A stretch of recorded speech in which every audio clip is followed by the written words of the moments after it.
Hello, नमस्कार, आदाब और सत श्री अकाल। मैं आपकी दोस्त और होस्ट सामना डिजिटल में आपका स्वागत करती हूँ। आज से हम सामना डिजिटल पर एक नया सेगमेंट लेकर आए हैं जिसका नाम है लेडीज़ ब्रिगेड, जिसमें हम देश विदेश से कुछ ऐसी महिलाओं की संघर्ष की सच्ची कहानियाँ आपको सुनाएंगे जिन्होंने कहीं ना कहीं एक इतिहास रचा था। ये सेगमेंट हम साप्ताहिक रखेंगे यानी कि इतवार को, क्योंकि हमारी लेडीज़ ब्रिगेड उस दिन रोज़ के रूटीन से थोड़ा हटके होती है ना, थोड़ा फ्री होती हैं। तो चलिए फिर शुरू करते हैं आज की एक इंटरेस्टिंग सी कहानी। गर्मा गर्म चाय की प्याली के साथ तैयार हो जाइए। तो आज मैं आपको एक विलक्षण लड़की की कहानी सुनाती हूँ।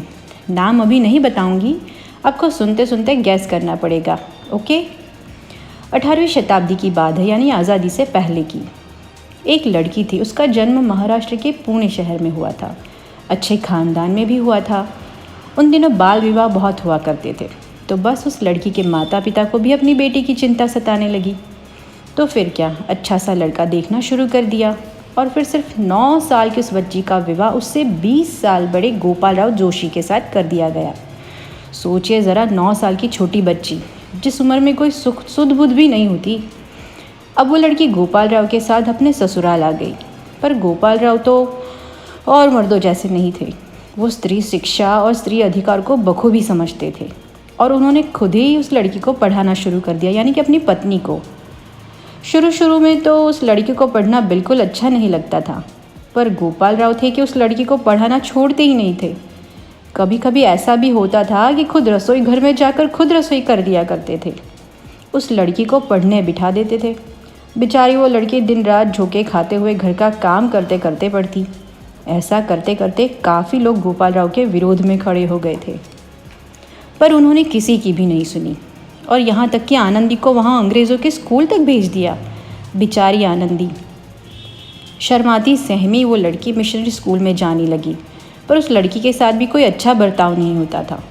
पर वो अपने पति गोपाल राव जोशी के डर से कुछ न बोल पाती। अब तक तो वो सिर्फ पढ़ने के लिए पढ़ रही थी। ऐसा करते करते वो लड़की 14 साल की हो गई और उसी दौरान वो माँ बनी।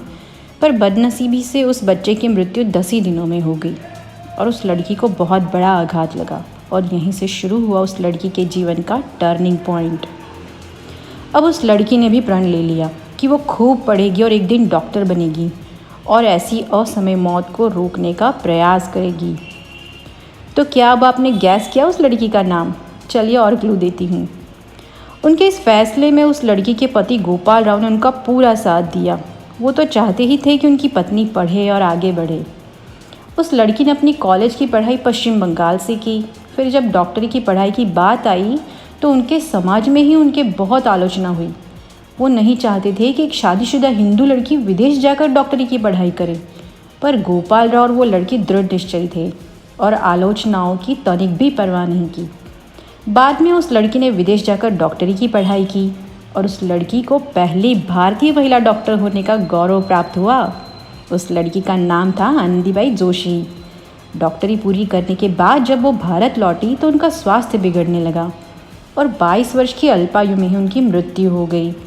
ये सच है कि आनंदीबाई ने जिस उद्देश्य से डॉक्टरी की थी वो उसकी पूरी तरह सफल नहीं हो पाई। हाँ, पर समाज में उन्होंने वो स्थान प्राप्त किया जो आज भी एक मिसाल है। जिस तरह कामयाब मर्द के पीछे एक औरत होती है ना, उसी तरह यहाँ एक कामयाब औरत के पीछे भी एक मर्द का ही हाथ था। ठीक कहा ना मैंने? उनके पति का। तो कैसी लगी आज की दिल धड़क कहानी? हमें कमेंट सेक्शन में कमेंट करके ज़रूर बताएं और चैनल को लाइक, शेयर और सब्सक्राइब करना ना भूलें।